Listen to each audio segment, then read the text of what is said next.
Gracias por el tiempo, Mar, todo bien por acá, por suerte. Y la verdad es que tenerte hoy es, no quiero decir oportuno, pero digo, por la fecha también, ¿no? Estamos hablando de que se cumplen 47 años de la muerte de Juan Domingo Perón. Vos siempre has sido referenciado, ¿no? Como un referente del espacio. Entonces me gustaría compartirte una breve reflexión. Una entrevista reciente que tuvimos con Guillermo Moreno en la que él afirmó que esta es la primera vez que al Partido Justicialista lo preside alguien que no es peronista. Entonces, preguntarte, ¿no? Si crees que el gobierno de Alberto Fernández implementa en sus políticas una idea peronista o no. Claramente la nuestra es una coalición donde el eje es el peronismo, eso está claramente planteado, no tiene discusión a dudas. En esta coalición hay 16 fuerzas políticas y el eje central es el peronismo. De hecho, algunas de esas fuerzas políticas las lideran Ujú. hombres y mujeres que surgieron del peronismo, por lo tanto, este gobierno de carácter nacional y popular centralmente lleva la idea peronista. Perfecto. ¿Coincide en general, coincidís ideológicamente con Alberto Fernández? A ver, ¿qué sería coincidir ideológicamente con el presidente? Yo soy parte de una fuerza que es el peronismo de toda mi Ujú. vida, y el presidente se manifiesta peronista también. Así que esa respuesta yo no la puedo dar porque yo hablo a partir de mí y de la discusión ideológica y política que damos en el peronismo. Y claramente el presidente asumió hace muy poquito tiempo la presidencia del justicialismo. Si asumió la presidencia del justicialismo, porque él también claramente se identifica como peronista, ¿no? No puede asumir la presidencia de una fuerza alguien que no asuma su carácter político, ideológico y filosófico. Perfecto. Me refería, Omar, en realidad, quizás así, desde el tiempo que llevamos, ¿no? Del mandato del presidente, que como señalás, no lleva menos de la mitad hasta el momento. Si crees que Uh las -huh. medidas que han sido tomadas desde el Ejecutivo Nacional, después vamos a pasar a lo que es provincia, pero comenzando por el Ejecutivo Nacional, si crees que han sido acertadas o no, primero en cuanto a materia sanitaria y económica para enfrentar la pandemia. En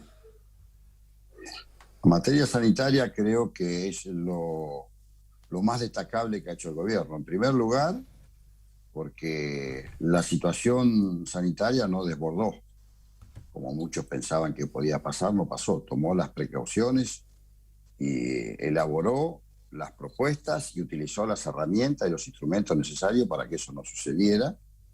Y de hecho se fortaleció el sistema de salud, un sistema que ya lo tomó el gobierno muy deteriorado por la anterior gestión. Todos sabemos que esto ha desbordado el mundo, este enemigo silencioso e invisible que es el COVID-19, que es esta pandemia, y hubo en muchas partes del mundo donde hubo que tomar decisiones entre la vida y la muerte de quién sí, quién no. Eso no sucedió en la Argentina, claramente. Y ahora estamos en un proceso donde, bueno, ese bien escaso que es la vacuna ha empezado, aquellos que la producen y que la fabrican, ha empezado a circular con mayor fortaleza y Argentina está demostrando que está vacunando muy fuertemente. Así que en tema sanitario no hay nada que reprocharle al gobierno. Si hablamos del tema económico, obviamente que la pandemia causó una situación, estragos en todo el mundo. Todos los PBI, todos los Productos Brutos Internos cayeron porque, bueno, hubo que tomar medidas muy drásticas de aislamiento y de cuarentenas que evidentemente bajó la situación del empleo, de la producción, pero en ese sentido ya nos estamos recuperando. Va a llevar su tiempo, obviamente, pero bueno, me parece que el gobierno argentino en eso ha estado muy bien, ha estado muy preciso y tomó las medidas que tenía que tomar. ¿Haces el mismo análisis para lo que compete a la provincia de Buenos Aires, al gobierno de Axel Kicillof? Sí, sí, sí, están en sintonía, está claro que están en sintonía. Es muy bueno el gobierno de la provincia de Buenos Aires. De hecho, aquellos que formamos parte en el legislativo, lo hemos dicho en innumerable cantidad de veces. O sea, la provincia está funcionando muy bien, la parte sanitaria es excelente, los cuadros que tienen son de primer nivel, el ministro, el viceministro y quienes se integran ese equipo, y después el gobernador es un hombre de experiencia también y con conocimiento muy profundo de la economía.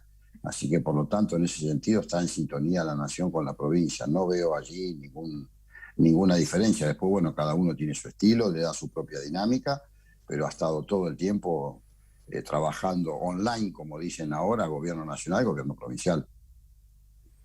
Modalidad virtual, exactamente. Te escuché con un poco de delay, perdón. Omar, pasando, Sí. no pasando a otra cuestión, pero sí en esta, primero queríamos aseverar, ¿no? Efectivamente, bueno, apoyás las medidas hasta el momento, tanto del gobierno nacional y provincial, yendo a una cuestión más de fondo, ¿no? En lo que compete a la política en general en nuestro país.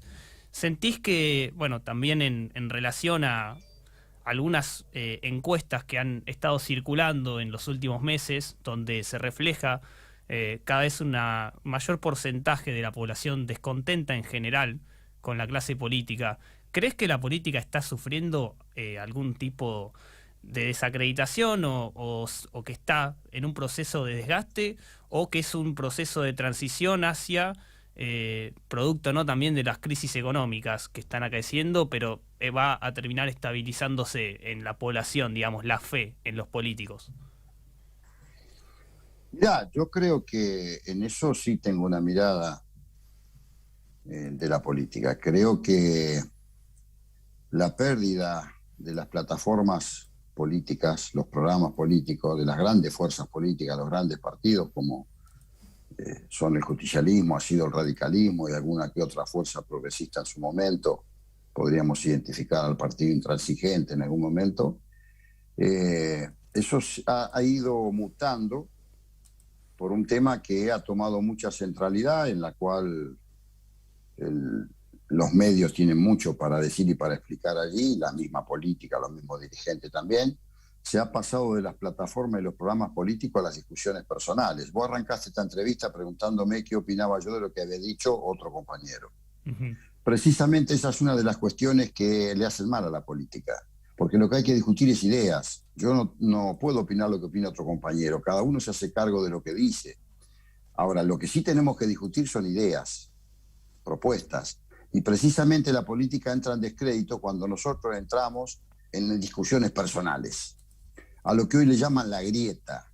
Sí, yo creo en la grieta entre dirigentes, no en la grieta en la sociedad. En la sociedad lo que hay es desigualdad, una profunda desigualdad que genera este capitalismo depredador, este capitalismo injusto, que nos ha llevado a situaciones límite como las que vivimos. Entonces, lo que sí creo que hay que recomponer las plataformas de los partidos políticos, porque los jóvenes, y no tan jóvenes, ya hace tiempo, empiezan a descreer de la política como el instrumento transformador y de desarrollo de la vida de los seres humanos. Todo es política en la vida, desde lo que vos desayunás hasta lo que cenás antes de irte a dormir. Todo forma parte de la política.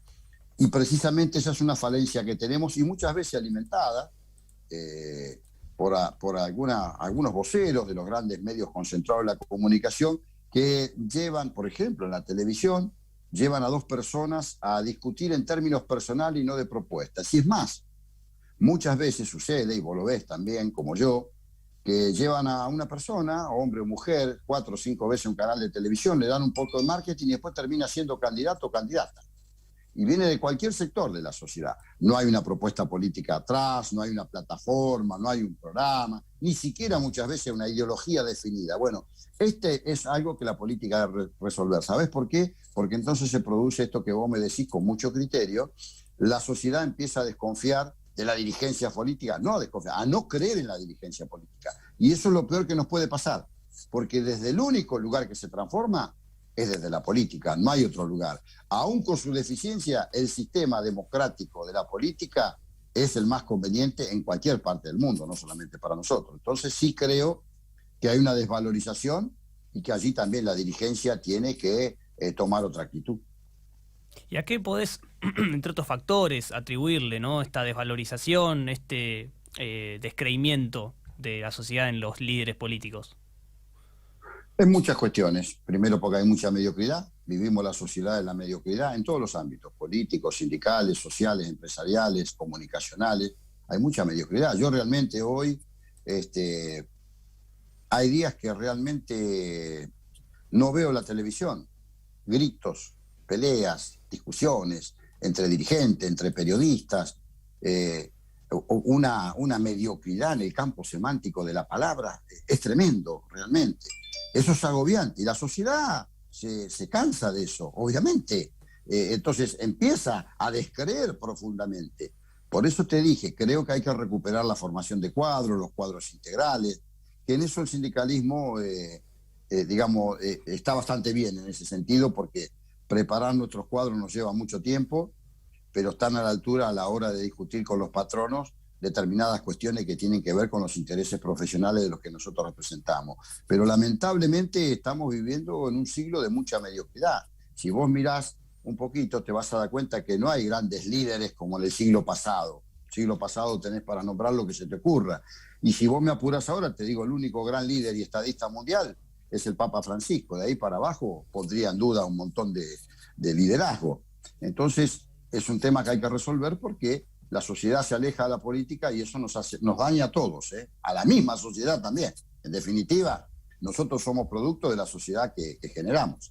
Sí, o tal vez vamos camino, ¿no?, a que evidentemente se caigan los grandes liderazgos. Quizás estamos atravesando ese proceso.